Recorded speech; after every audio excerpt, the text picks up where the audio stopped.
Il est exactement 7 heures sur l'ensemble du réseau synchronisé de Zik FM. Chimère Diop Birahim Touré, bon réveil matinal.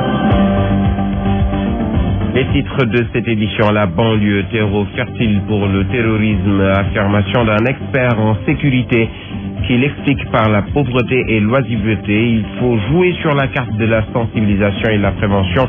Selon Amadou Latir-Ndour, vous l'entendrez dans ce journal. Affaire des élèves maîtres recalés pour fraude massive. Le ministre Serigne Mbaye Thiam obtient le soutien des députés malgré le verdict de la Cour suprême. Le directeur de la formation et de la communication du ministère de l'Éducation nationale déclare que le ministère usera de toutes les voies de droit pour empêcher à ces derniers d'entrer dans le système éducatif. Et puis, vers une sortie de crise entre la Sénélec et les habitants des HLM Grand Médine, après près d'un an de désaccord, des négociations ont abouti à un consensus selon notre correspondante dans la zone. À suivre la page des sports, comme tous les matins, ce sera avec Lamine Gueye, la revue de la presse de Fabrice Nguema, en fin d'édition. Bienvenue à toutes et à tous. Bienvenue, l'actualité sur la première radio urbaine du Sénégal. Heureux de vous retrouver. Les banlieues sont des niches favorables au développement du terrorisme. Ceci à cause de la population de jeunes très nombreuse, la pauvreté et l'oisiveté. C'est le sentiment de l'expert en sécurité Amadou Latir-Ndour. À l'en croire, il faut jouer sur la carte de la sensibilisation et de la prévention. Il s'est exprimé lors d'une séance de sensibilisation sur le terrorisme à Thiaroye, sur les initiatives du mouvement Les Sentinelles de la banlieue.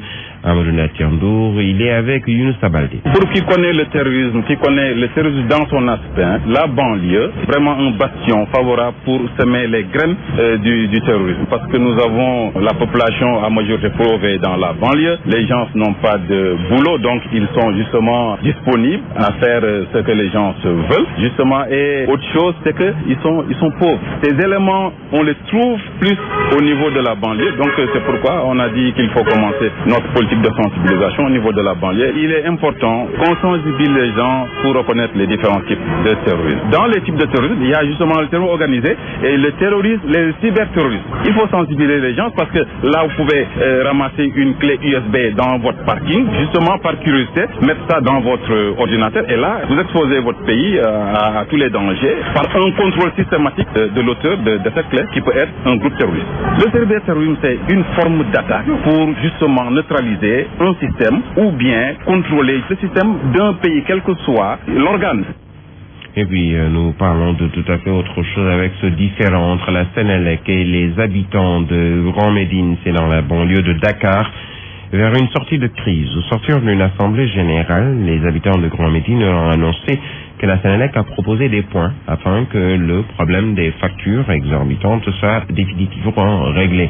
Un consensus pour faciliter les modalités de paiement après plus d'un an de désaccord. Compte rendu Zahra Aïdara. 15 mois déjà que le bras de fer entre la Sénélec et les populations de Grand Médine avait démarré à cause des factures exorbitantes qu'elles avaient reçues. Un consensus est de mise afin que la situation soit définitivement réglée. El Hadj Ndiogou Gueye, le porte-parole du collectif des habitants de Grand Médine. Les clients classiques qui veulent rester au post-paiement, ils peuvent faire une avance de 20% de leurs arriérés et le reste sera accordé sous forme de moratoire pendant 10 mois. Et les clients qui veulent se basculer du post-paiement vers le prépaiement auront des moratoires de 20 mois après 10% versés de leurs arriérés. Des solutions sont donc proposées et des guichets seront aménagés spécialement pour la cause. Je pense qu'il y a aussi des facilitations au niveau des deux agences de Padoua comme Supreme. Il y a des guichets vraiment spéciaux pour les clients de Grand Médine. En outre, les compteurs en plein air vont encore demeurer. Pour les compteurs en plein air, jusqu'à présent,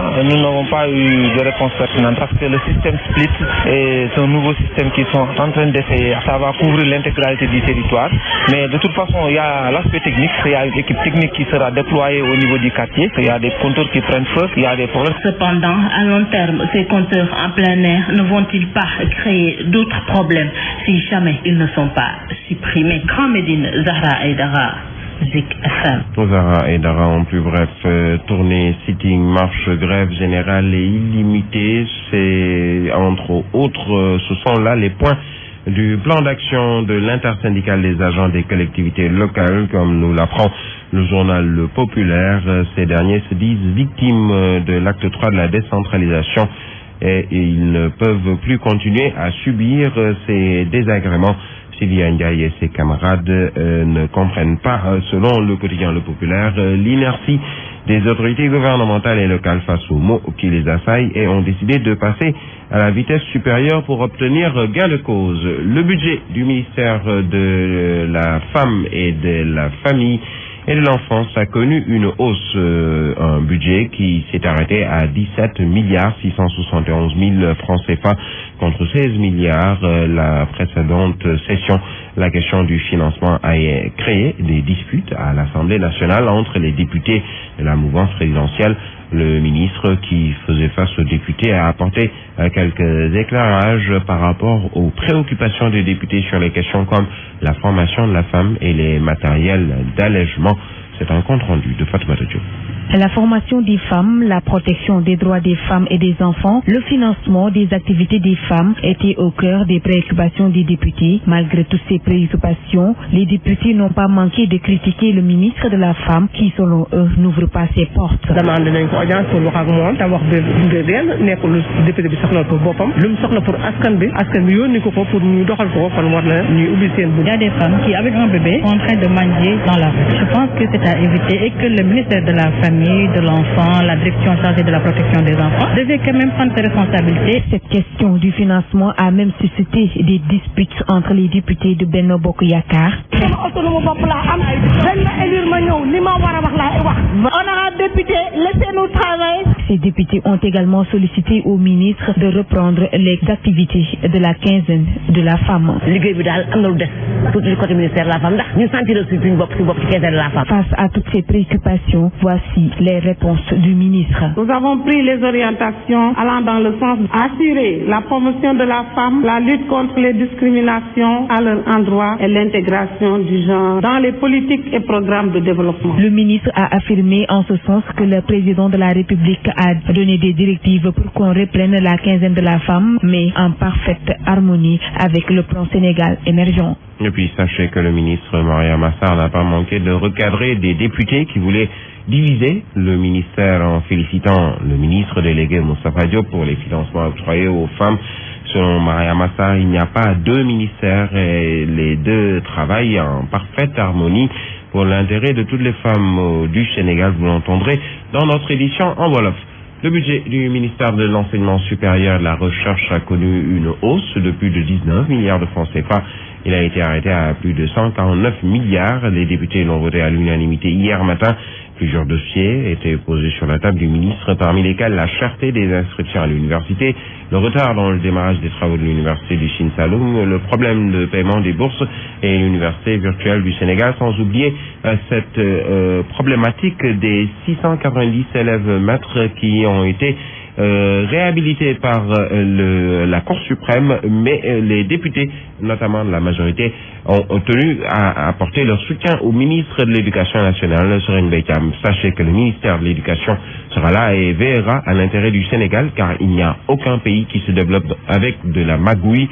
Les propos du directeur de la formation et de la communication du dit ministère, par ailleurs président du mouvement Synergie républicaine en tournée politique dans le Saloum, Mohamed Moustapha Diagne persiste et signe. Les 690 élèves maîtres ont bel et bien fraudé pour être admis au concours. Dès lors, il déclare que son ministère usera de toutes les voies de droit pour empêcher à ces derniers d'entrer dans le système éducatif. Mohamed Moustapha Diagne, propos recueillis par Farah Diassé. En ce qui concerne les élèves maîtres, c'est très clair. Ce dossier-là est très clair. Il y a eu faute des Sénégalais au nombre de 690 ont bénéficié de passe droit pour réussir à un concours auquel ils n'avaient pas droit. Ils ont été remplacés. Dans la procédure de les remplacer, la Cour suprême est revenue là-dessus pour dire que cette procédure-là n'est pas la bonne. Nous sommes d'accord. Hier, tous les députés, à l'applaudimètre, ont dit qu'ils sont contre le retour de ces élèves maîtres.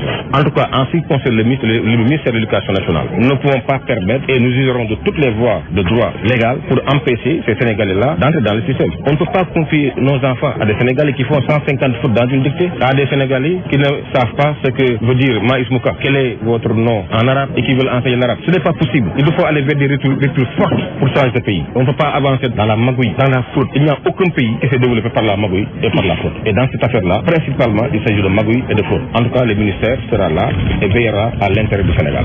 Et puis, en plus bref, la politique au service du social, c'est plutôt un élément assez doux. Les éléments du grand parti de Malick Gakou ont entrepris des opérations de nettoiement des sites de la capitale régionale recevant du public. Ce dimanche, ils étaient au quartier Montagne Rouge où ils ont assaini les lieux de culte et en ont profité pour inviter les communautés à la salubrité publique de leur milieu pour combattre les maladies liées à la saleté. Correspondance à Sédhiou, Ibrahima Diallo. Dans le cadre d'un plan d'action qu'ils ont dénommé la politique autrement, à Sédhiou, les militants du grand parti de Malick Gakou ont entrepris des opérations de nettoiement des sites de la capitale régionale. Ce dimanche, ils ont assaini la grande mosquée du quartier Montagne Rouge. Notre programme, c'est du Sénégal. Donc nous, on veut vraiment développer le Sénégal. Mais le développement du Sénégal commence d'abord par le développement de notre terroir. Puisque nous sommes jeunes, on a de l'énergie, on a de la force, on a de la matière grise. Tout ce qu'on peut faire, c'est de venir vraiment assainir et vraiment lancer un appel aux autorités municipales et étatiques. On voit également que la politique ne se limite pas simplement à ça, et que les actions doivent être. L'imam Aliou Abdourahmane Diallo, se félicitant de cette initiative, a invité les autres formations politiques à emboîter le pas à ces jeunes du grand parti. Félicitations au grand parti pour l'action citoyenne d'assainissement de la mosquée de Montagne Rouge. Nous les islamiques, c'est ça que nous connaissons, quoi. C'est ça que le prophète Mohammed veut. C'est ça que aussi qu'un politicien doit prendre comme l'exemple. C'est toute la jeunesse. Pour leurs prochaines actions citoyennes, ces jeunes du grand parti de la commune de Sédhiou prévoient de s'attaquer à l'insalubrité qui prévaut dans les structures de santé. Sédhiou, Ibrahima Diallo, Zik FM. L'expertise locale risque de souffrir du partenariat Chine-Sénégal. Selon le leader du mouvement LRL Askadoui, les banques chinoises imposent au Sénégal des prêts avec pour condition que les travaux soient assurés par les Chinois au détriment de la main-d'œuvre locale. Pour Omar Faye, ces prêts dits conditionnés vont tout simplement tuer l'entreprise locale. Nous l'écoutons avec Mambende. Ce que la Chine veut imposer aux pays africains et particulièrement au Sénégal, c'est dangereux. La politique qu'elle est en train de mener, c'est une politique de prêt conditionné. La Chine vient avec sa banque. Sa banque prête de l'argent à l'État sénégalais. Mais en contrepartie, tous les marchés sont gagnés par leurs entreprises, eux.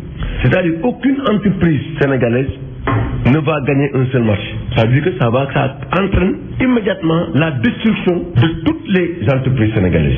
C'est grave. Ils viennent avec leur matériel, avec leur main-d'œuvre, avec leur cabinet. Ça dit maintenant, ils viennent ici pour faire quoi? Quel est le résultat escompté dans tout ça? À part peut-être l'infrastructure que nous aurons, ça c'est grave. Même je dis ce qu'ils mangent, ils les importent. Ils nous prêtent de l'argent par la main droite et ils récupèrent ça par la main gauche. Et ça maintenant, il revient à tous les entrepreneurs, à toutes les entreprises, même y compris les camionneurs ou les chauffeurs, de se battre.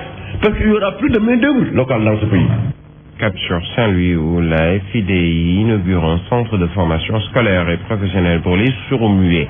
D'un coût de plus de 50 millions de francs CFA, ce centre implanté à Pikine à Saint-Louis est l'une des nombreuses réalisations solidaires mises en œuvre par l'association française FIDI au profit des populations de la région nord où nous retrouvons Babacar. Les sourds-muets de Saint-Louis ont désormais leur centre de formation scolaire et professionnelle d'un coût de plus de 50 millions de francs CFA. Cette infrastructure, entièrement financée par la FIDI, va permettre à cette couche de la population de mieux s'épanouir dans la société. Olivier Groès, président FIDI. C'est certainement une des très rares initiatives au service d'une population qui souffre injustement d'un handicap, et ce sont les sourds-muets.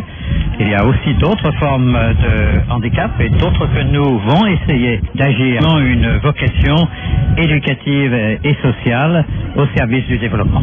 M. Groès de se féliciter de l'engagement des acteurs, mais surtout de la coopération entre le Sénégal et la France qui a permis de mettre en place cette infrastructure. Donc il faut bien comprendre que c'est cette coopération franco-sénégalaise qui en grande partie a permis cette réalisation. Siga Ndiaye, la directrice du nouveau centre, a surtout insisté sur la solidarité interne entre handicapés et administrateurs avant d'exhorter les autorités gouvernementales à soutenir ces handicapés. Une cérémonie qui a enregistré une très grande participation des populations. Les sourds-muets ont dansé et chanté avec leurs parents pour fêter l'événement. Saint-Louis Babacar Niang pour Zik FM. Parlons de la communauté chrétienne de Mbour sous le patronage de Saint-André qui a célébré sa fête patronale marquant ses 10 ans d'existence sous la présidence effective de l'archevêque de Dakar, Monseigneur Benjamin Ndiaye. À l'occasion, les fidèles ont réclamé une grande église qui sera la future cathédrale du diocèse de Sine-Petite-Côte qu'ils ont toujours voulu. Correspondance Pape-Dieye. La fête patronale marquant les 10 ans d'existence de la paroisse Saint-André de Mbour a été l'occasion pour les fidèles de réclamer l'édification d'une grande cathédrale pour la Petite Côte. Abbé Jean-Marie Ndour, curé de la paroisse Saint-André de Mbour. Compte tenu du nombre de fidèles que nous sommes ici, nous avons le droit, mais aussi le devoir d'ériger un lieu de culte adapté au nombre de la population. Il y a l'équivalent des diacres. Nous avons des petites chapelles dans les quartiers. Mais nous, notre Djouma, le vendredi, si les musulmans de Mbour devaient être sous un hangar, eh bien nous autres, nous sommes sous un hangar le dimanche. Anne-Marie Dien, fidèle paroissienne de Saint-André, interpelle le chef de l'État et la première dame. Nous lançons un cri de cœur. Nous prions sous des bâches. Nous tendons la main à toute bonne volonté à avoir une église. Donc nous interpellons au président de la République, Macky Sall, de nous venir en aide.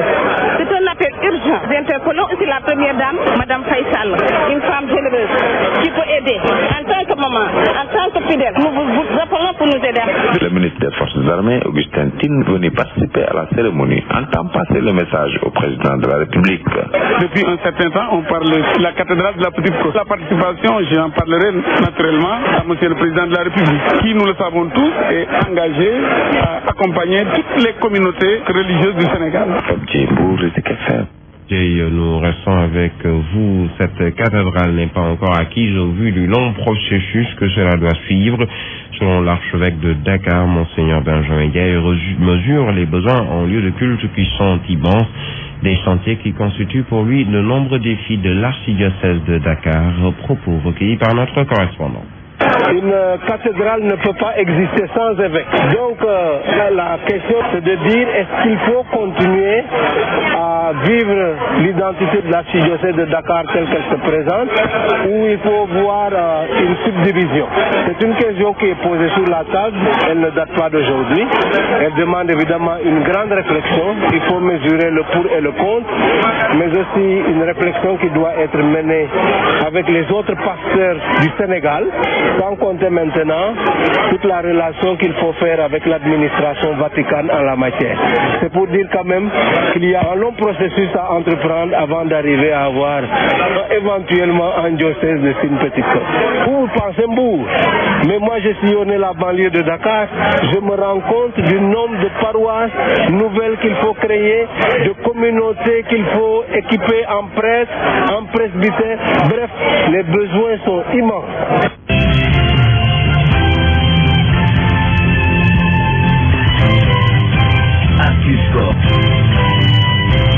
Exactement, 7h20 dans ce studio pour nous présenter la page des sports. Lamine Gueye, bienvenue, bonjour. Bonjour Birahim, bonjour à tous. Alors nous démarrons avec la Coupe d'Afrique des Nations des moins de 23 ans. Sénégal-Nigeria, un match à double objectif pour les Lions. Oui, là nous parlons de cette demi-finale, donc ce mercredi, le Sénégal donc qui s'apprête à rencontrer le Nigeria. Un match à double objectif puisque ce match, une victoire permettrait aux Lions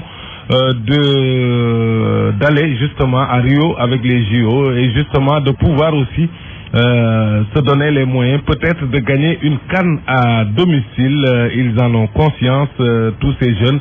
Sokhna Falcon. Les Lions olympiques se sont qualifiés sans souci sur leurs adversaires du groupe A. Ils sont accompagnés par la surprenante Afrique du Sud, vainqueur de la Tunisie lors du dernier match de poule. Les U23 ont l'occasion donc de prendre la revanche des U20 sur le Nigeria qui avait battu à 2 reprises les Lionceaux lors de la CAN U20 organisée au Sénégal. Les protégés de Serigne Saliou Dia sont alors à la recherche d'un deuxième trophée après celui des Jeux africains à Brazzaville. Cependant, ils affichent sans crainte la confiance. La plus importante, c'est de remporter le trophée, Inch'Allah. Les demi-finales, c'est plus difficile encore. C'est un résultat immédiat. Imposer notre jeu, essayer de faire ce qu'on a fait sur les 3 matchs passés et avoir quelque chose pour qui nous amène au final, Inch'Allah. On va essayer de se concentrer et essayer de faire ce qu'on a fait dans les matchs de foot. Le Sénégal est à une marche des Rio 2016. Il faut donc rappeler que les 3 équipes sur le podium seront directement qualifiées et vont représenter le continent africain. Malheur donc au 4e. Voilà, alors la tanière sera d'ailleurs ouverte à la presse tout à l'heure. Oui, Open Press aujourd'hui à partir de 12h, ce sera une occasion de s'approcher des 21 joueurs qui composent la tanière, mais également de discuter avec le staff. Je rappelle que Sénégal-Nigeria se joue à 15h mercredi. L'autre demi-finale qui opposera l'Algérie à l'Afrique du Sud se jouera également le même jour et au même stade, le stade Léopold Sédar Senghor. Et puis nous parlons de la Linguère de Saint-Louis, vainqueur du tournoi de l'amitié. Oui, c'était la 2e édition de ce tournoi initié par Assur de Richard Toll au stade de Mawade Wade. 4 équipes ont compéti, les demi-finales disputées samedi et ce dimanche la finale opposait la Linguère de Saint-Louis à l'équipe de Ndarguej pour une victoire finale des Samba Linguère qui ont battu donc Ndarguej par 2-0 dans le match de classement. Le Giraffe de Dakar a explosé l'équipe des Sucriers sur le score de 5-1. Louis Lamotte, ancien président de la Ligue professionnelle et ancien président également de Assur, était le parrain de cette 2e édition. Alors nous terminons avec un point sur les championnats étrangers. Oui, en France tout d'abord, la 17e journée bouclée hier par 2 matchs nuls, Marseille-Montpellier 2 buts partout. Et puis Saint-Etienne également qui fait match nul face à Rennes, 1 but partout. Bordeaux qui gagne enfin devant Guingamp 1-0. Classement, le PSG est plus que jamais leader avec 15 points d'avance sur le 2e Angers. Monaco est 4e, Lyon 5e et Marseille 9e en Angleterre. Mauvaise opération pour Liverpool. Liverpool tombé hier à Newcastle, battu 2-0. À suivre aujourd'hui Everton Crystal Palace pour la clôture de la 15e journée. Une première ligue amenée par un surprenant Leicester, vainqueur de Swansea 3-0. Leicester donc qui est seul leader en ce moment en Angleterre. Et puis en Espagne, 14e journée de la Liga. Valence qui freine un peu Barcelone avec ce match nul, 1 but partout. Les 2 clubs madrilènes en ont profité puisque aussi bien le Real que l'Atlético ont gagné cette semaine au classement. Le Barça reste quand même leader de cette Liga. En Italie, l'Inter de Milan, nouveau leader, l'Inter donc au sortir de cette 15e journée du Calcio, les interistes ont gagné Genoa 1-0 alors que Naples se faisait battre par Bologne 3-2 et puis enfin en Allemagne, il a fallu attendre la 15e journée pour que votre club, le Bayern de Munich, tombe enfin. Le Bayern battu cette semaine par Mönchengladbach, score 3-1. Dortmund en a profité pour se rapprocher. Les Bavarois tiennent quand même Dortmund à distance avec 5 points d'avance dans cette, on va dire, dans ce championnat allemand. Voilà pour la page sport. Merci à vous, Lamine Gueye, 7h25.